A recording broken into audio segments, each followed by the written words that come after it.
Bismillahirrahmanirrahim. Assalamualaikum warahmatullahi wabarakatuh.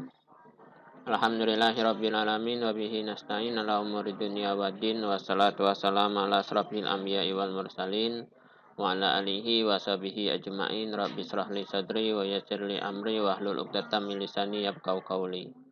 Apa kabar anak-anak? Semoga selalu dalam lindungan Allah Subhanahu wa taala. Kita jumpa lagi pada mata pelajaran ilmu pengetahuan sosial untuk kelas 7 semester 1. Masih berjumpa sama Bapak Henry SEC.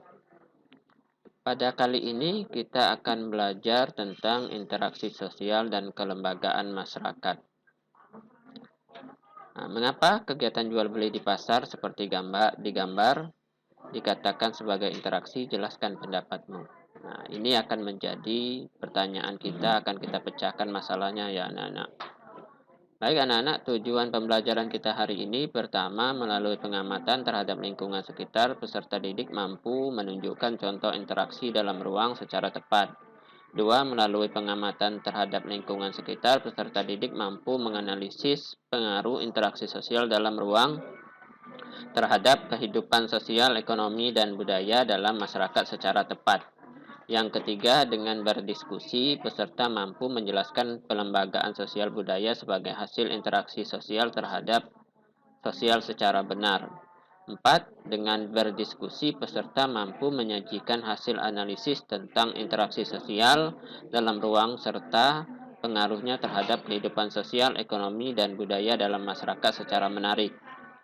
Baik anak-anak, yang pertama adalah interaksi sosial, yang kedua yang B pengaruh interaksi sosial terhadap kehidupan sosial, ekonomi, budaya, dan pembentukan lembaga sosial, yang C adalah lembaga sosial. Baik anak-anak, apakah yang dimaksud dengan interaksi sosial? Nah, interaksi sosial merupakan hubungan-hubungan sosial yang dinamis menyangkut hubungan antar perorangan, antar kelompok, dan antar orang per orang dengan kelompok. Lanjut anak-anak, syarat terjadinya interaksi sosial. Pertama, kontak sosial. Yang kedua, komunikasi. Nah, kontak sosial berdasarkan caranya dan berdasarkan dampaknya. Ada kontak sosial langsung, ada kontak sosial tidak langsung.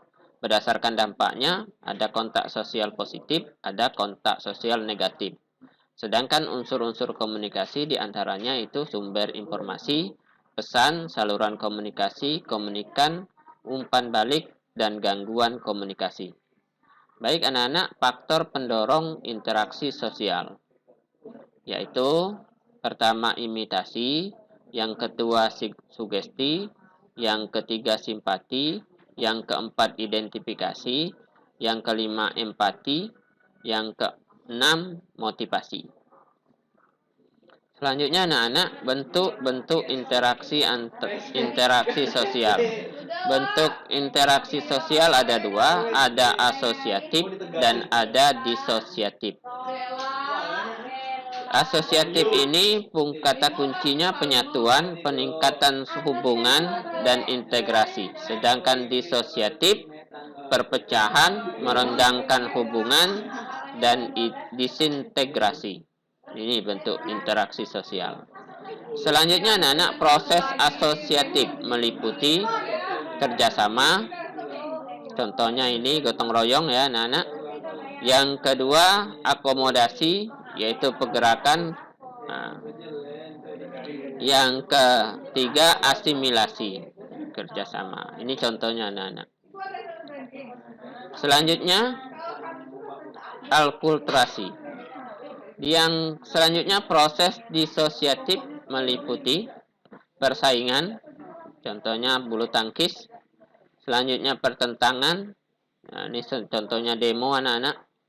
Yang selanjutnya kontravensi, bully. Nah, ini jangan dilakukan ya anak-anak. Ini adalah bentuk proses disosiatif, bully. Kita dilarang untuk membuli kawan, sesama kawan ya anak-anak. Selanjutnya pengaruh interaksi sosial terhadap kehidupan. Sosial, pengaruh terhadap sosial mendorong terbentuknya kegiatan gotong royong, membentuk organisasi, dan membentuk keluarga. Pengaruh terhadap ekonomi mendorong terbentuknya kegiatan jual beli, kegiatan tawar-menawar, kegiatan distribusi, penyaluran barang.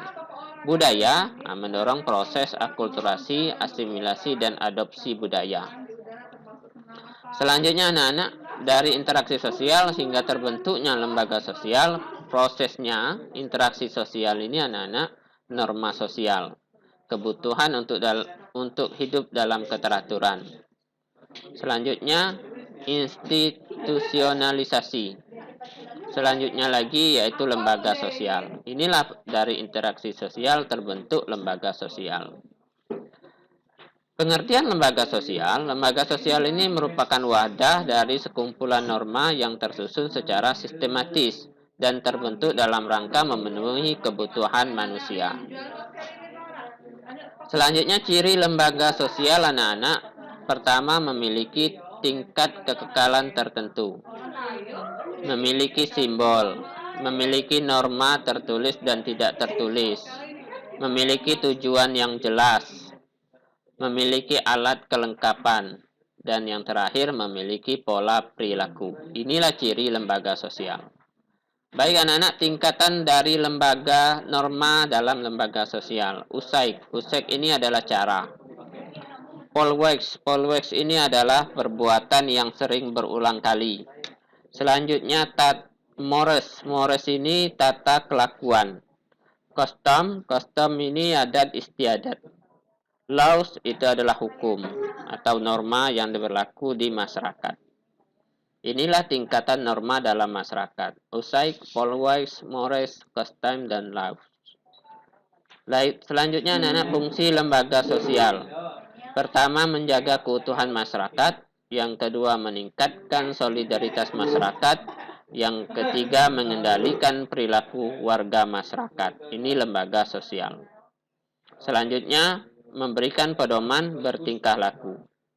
Baik anak-anak, jenis lembaga sosial. Ada lembaga keluarga, ada lembaga ekonomi, yaitu bank, ada lembaga agama, contohnya Kementerian Agama. Selanjutnya, jenis lembaga sosial, yaitu lembaga pendidikan, lembaga politik, lembaga hukum, dan lembaga budaya.